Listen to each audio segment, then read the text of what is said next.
And we're live. Greetings. This is TK Trav, aka Travis Magus, here with LVX777. Today we're going to talk about your favorite symbol, Baphomet. The reason that we're going to talk about Baphomet today is because YouTube's algorithm has changed a little bit, and I've got an influx of subscribers. So there's a lot of people who probably don't understand what goes on in this channel.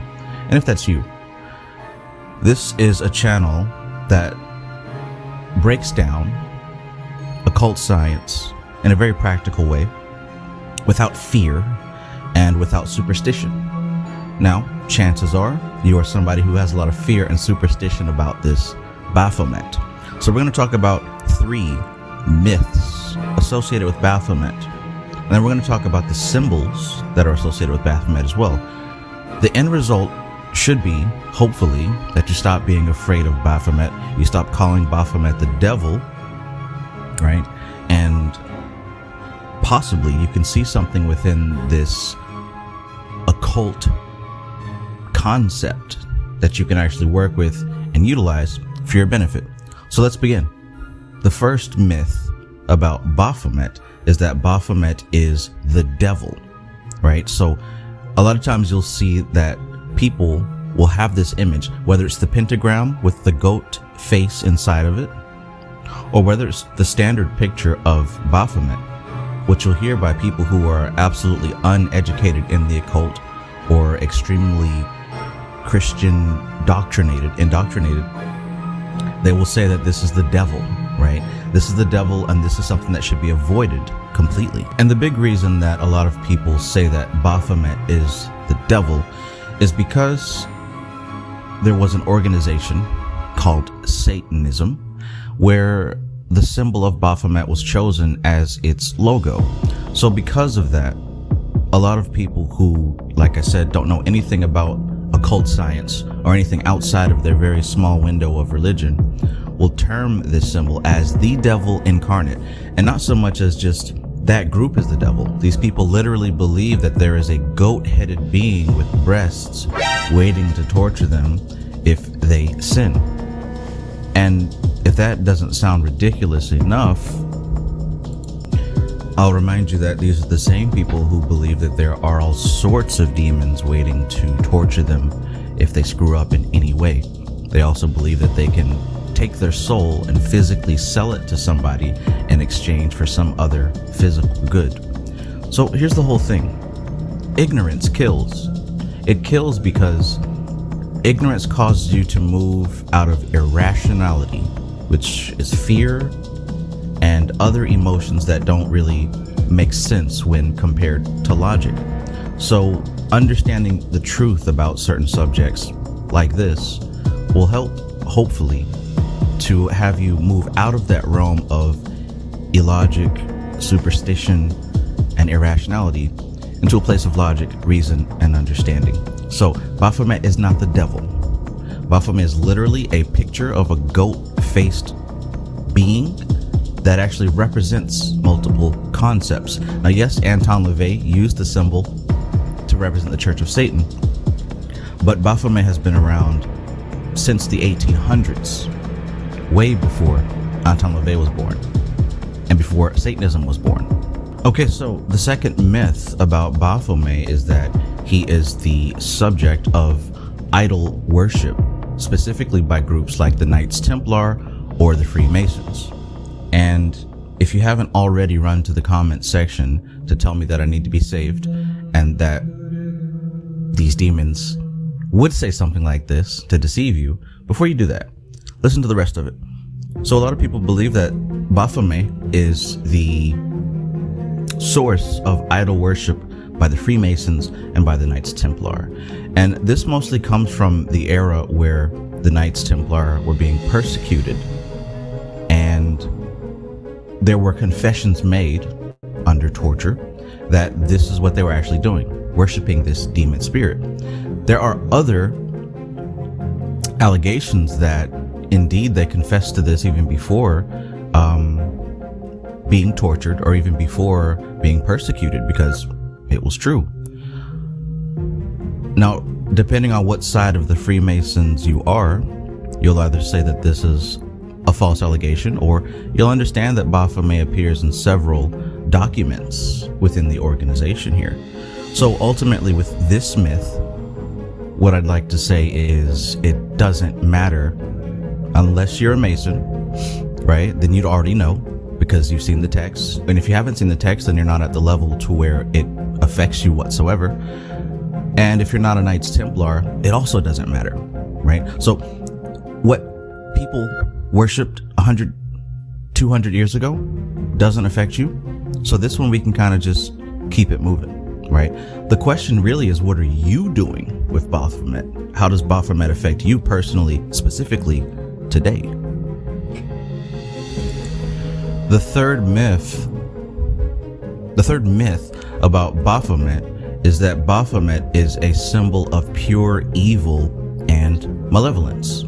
So let's examine that, right? This mostly comes from pop culture and movies that may have depicted Baphomet as some type of evil demonic spirit. What comes to mind for me is the movie VHS, where there was this cult who summoned up this goat-headed demon, right, that came out and killed a bunch of people.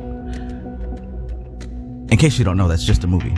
Stuff like that does not happen in real life. Baphomet is not a representation of evil. In fact, it's the complete opposite. Baphomet has always been, right, not to the ignorant, but to the people who actually read, study, and practice these types of things. Baphomet has always been a symbol of harmony and balance. And you can tell by analyzing the symbols that are used to create the design. In fact, let's take a look at the symbols that are used to create the design of Baphomet that prove that Baphomet is actually an occult symbol of evolution, enlightenment, and harmony. Let's take a look.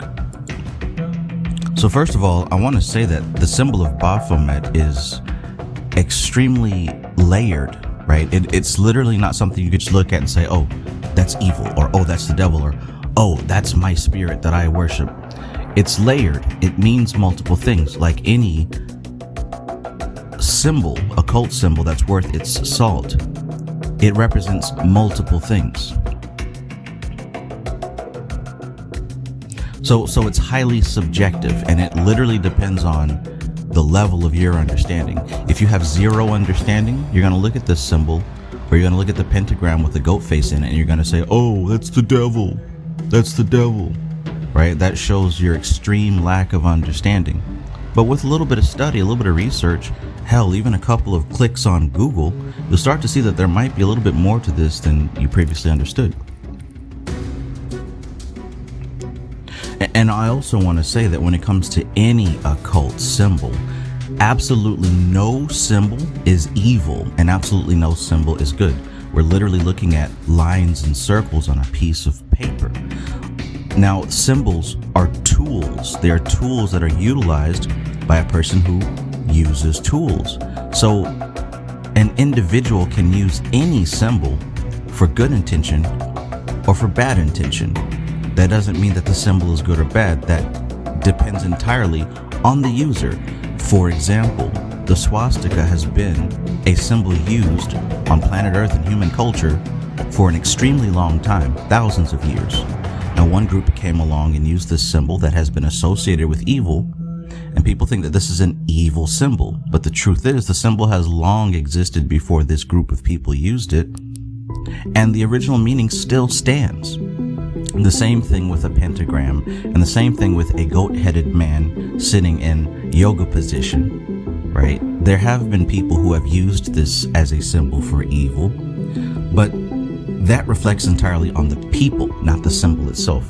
So let's analyze what we're looking at here, right? First of all, you notice that even though you might have been told that this is an evil symbol, look at his face. Does he look like he's menacing, about to chew you up and torture you? No, the dude is extremely calm, patient, right? He knows something. You'll notice that he's sitting in a yoga position. That's not an accident. As I've proven on my channel many times over the years, the Western mystery system, the Western occult tradition, Hermetic system, alchemy, all this good stuff, has been thoroughly, deeply inspired by the East, specifically by India and the ancient Vedic tradition, which has been here for an extremely long time, intact without pieces missing. In other words, people have been learning from the Vedic system for a very long time, right? And if it wasn't the Vedic system, it was also the Sumerian systems as well as African systems, right? The entirety of Western tradition, all the stuff that you know of as magic and ceremonial magic and all the stuff out of Europe, was drawn from, taken from, inspired by, completely, some of it just outright taken and relabeled from the East, whether that's India, whether that's the Middle East, whether that's Africa, or in some cases even China and the Orient. But specifically, you'll see him in this meditation posture because this refers back to its roots of India. And if that wasn't enough, you'll also see in his center, right? Sometimes this is depicted as the penis, but you'll see the staff in the center, right? The Sushumna pole with Ida and Pingala, the two pranic streams that flows through everyone, the masculine and the feminine energies, the electric, the magnetic. Those two serpents going up that pole represents the life force that flows through every human being.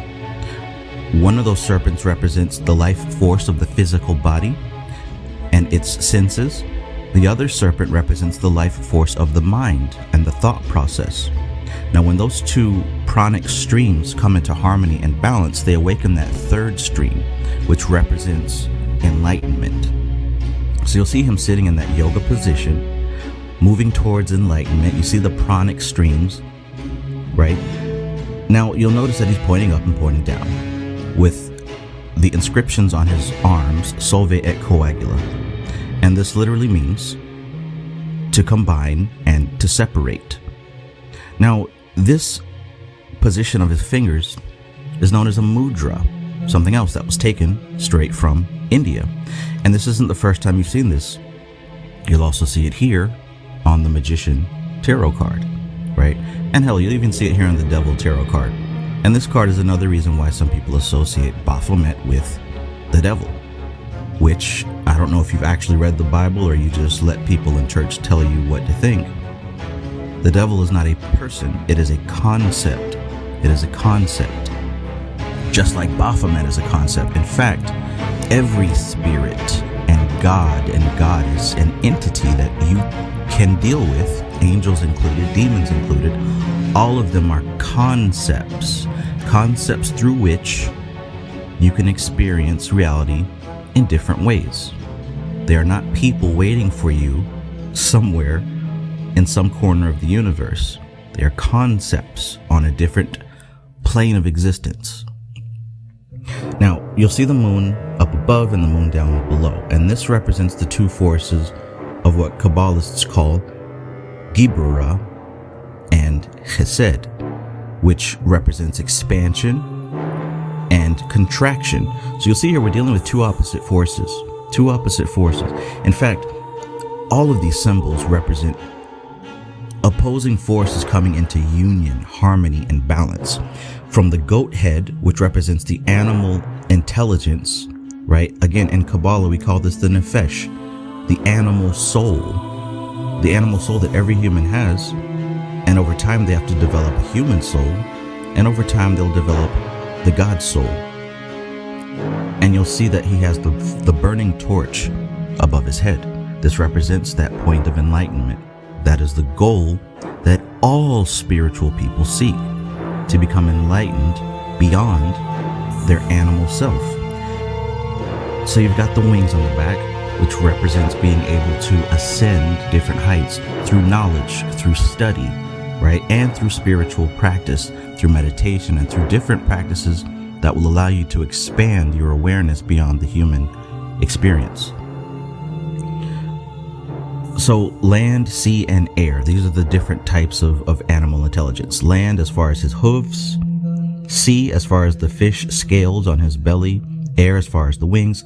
The horns on his head also represent a sense of rulership and dominance over the earthly kingdom, which you'll see at the very bottom, he's sitting on the earth. And not just on the earth, there's also a cube that he's sitting on. Both of those are symbols of, again, what Kabbalists call Malkuth, the manifested dimension. So he sits on top of the manifested dimension in a yoga pose with his hands in the symbols of harmony and balance. You'll also see the breasts on his chest, which represents the feminine, nurturing female aspect. And again, like I said, that pole in the center is oftentimes depicted as a penis. So what you'll see here is the unity, the harmony, and the balance of all types of opposing forces into a stable form.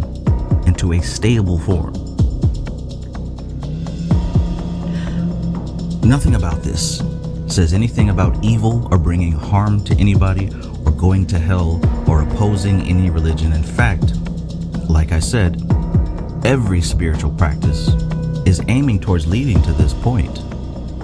Now you'll also see the pentagram, the star on his forehead.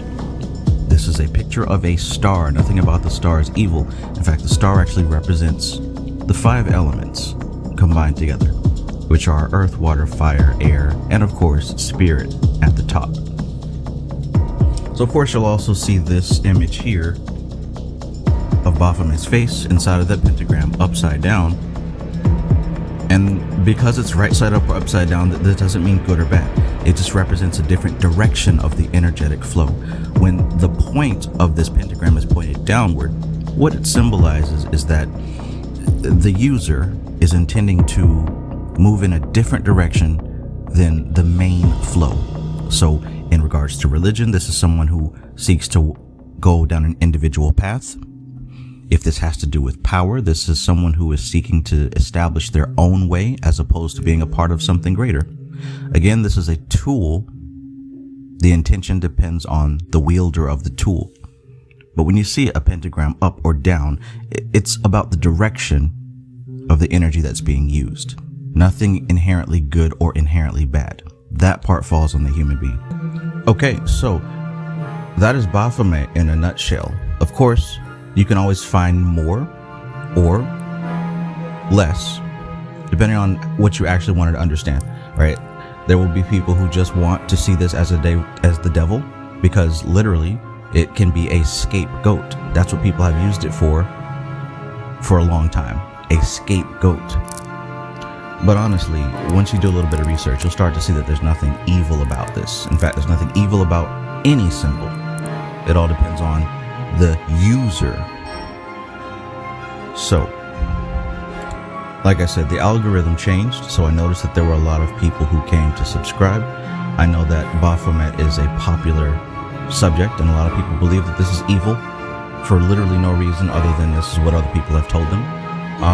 My intention is not to change your mind, because most of the time when you believe something, you don't want to change that. But my intention is for people who might be new and curious about certain subjects like this. Maybe this will give you something to do a little bit more research on your own. And if that's you, I encourage you to check out the rest of my videos. You will definitely find something that you like, definitely find something that you've never heard of before, and I'll see you on the next live stream. I go live usually Thursdays. Wednesdays, I'll do tarot card readings, which you can also check out and be a part of. And on Saturdays, we do occult book study, where we go in depth into these different texts and study and see what the stuff is really about. Not superstition, he said, she said, and all that. We get down to the point. And if you're ready to go a step even further than that, you can join my membership, which is linked below in the description. All right, so leave a like on this video if you liked it. If you really liked it, go ahead and subscribe. And I'll see you next time. This is TK Trav, aka Travis Magus, here with LVX777.